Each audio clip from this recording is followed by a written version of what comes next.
The blade was sharp. The crowd was still. The man holding the axe had failed before. October 29th, 1685.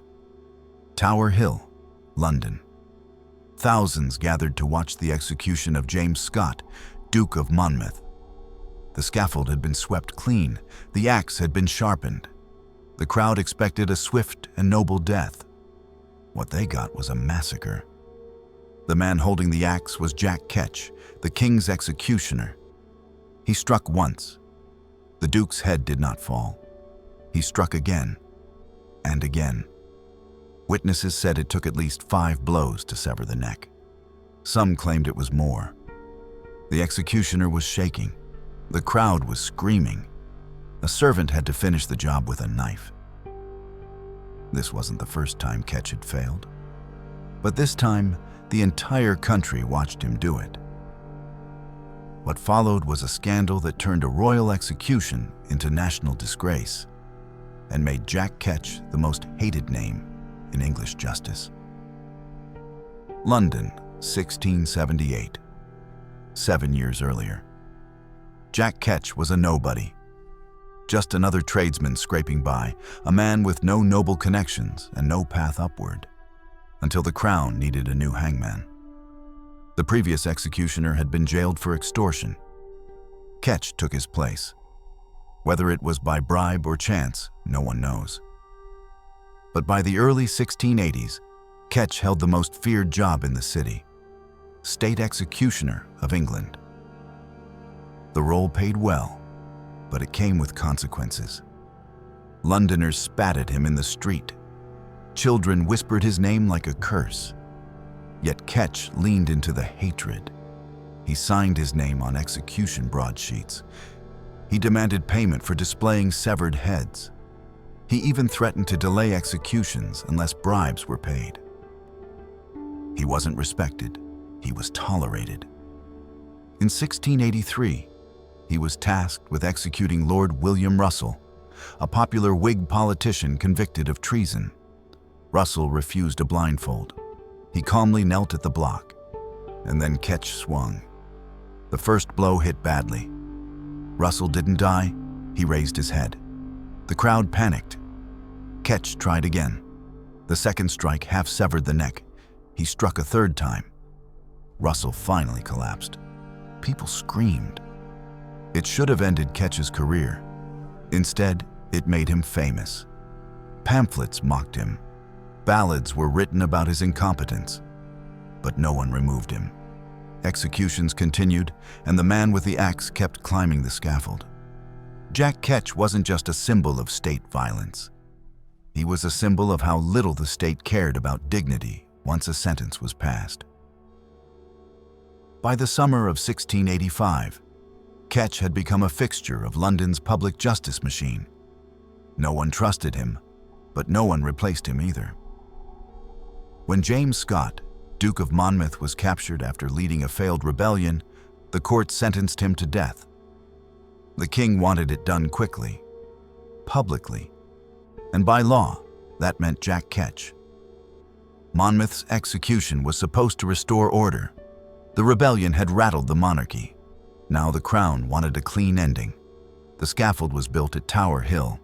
The axe was readied. Ketch was summoned. But Ketch had a problem. According to some reports, Monmouth had offered him money for a swift death, a clean cut. Ketch agreed. But when the moment came, the axe struck poorly. The first blow split skin and muscle but left the neck intact. Monmouth groaned. The crowd recoiled. Ketch swung again. The second strike landed worse than the first. Panic spread. A third, a fourth. Blood soaked the scaffold. By the fifth blow, the head was barely attached.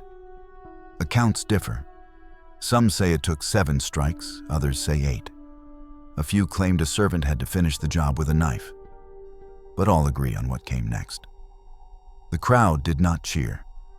There were no shouts of justice served, just silence, stiff and sickened. What should have been swift punishment had turned into a prolonged display of failure. London turned against Ketch. Satirists and pamphleteers called him a butcher. The name Jack Ketch became a curse, a punchline, a warning. But the state didn't remove him. They blamed the spectacle on Monmouth's resistance, on nerves, on anything but the man holding the axe. Ketch continued to serve as executioner, damaged, despised, but still employed. In England, executions weren't about mercy. They were about making sure that everyone watched. After Monmouth, Ketch's name became poison. He could no longer show his face in public without abuse. Ballads mocked him. Satirical prints showed him blindfolded, swinging wildly. Children learned his name not from court records, but from street songs. Even criminals started to complain. One condemned man asked for a different executioner. Another threatened to haunt him if the job wasn't clean. But the real damage came from within. Ketch, already resented by the public, began lashing out. He grew erratic.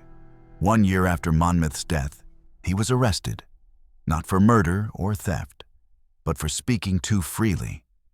He had written and published a broadside defending himself, blaming the victims and accusing the state of betrayal. The authorities didn't like that.